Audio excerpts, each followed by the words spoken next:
Situasi di Selat Hormuz kian panas. Tensi kedua negara antara Amerika Serikat dan Iran belum menunjukkan penurunan.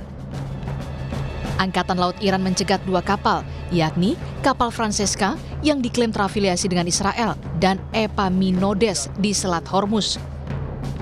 Dalam video yang dirilis Angkatan Laut Iran memperlihatkan pasukan bersenjata dengan penutup wajah dan mengenakan seragam memasuki kapal. Kapal-kapal yang disita kemudian dipindahkan ke perairan teritorial Republik Islam Iran.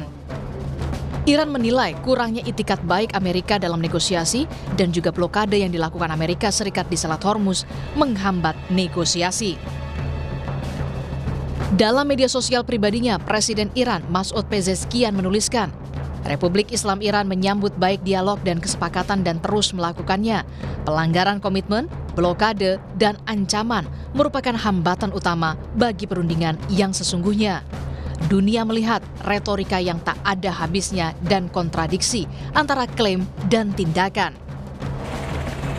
Sebelumnya, militer Amerika Serikat menyita kapal kargo Iran MV Tosca yang diklaim menerobos blokade Amerika Serikat di Selat Hormuz. Kapal Amerika dikabarkan mengeluarkan beberapa tembakan yang mengakibatkan kerusakan di mesin kapal Tosca. Lantas, benarkah saling kunci di Selat Hormuz antara Amerika Serikat dan Iran yang makin panas justru berujung di negosiasi yang kandas?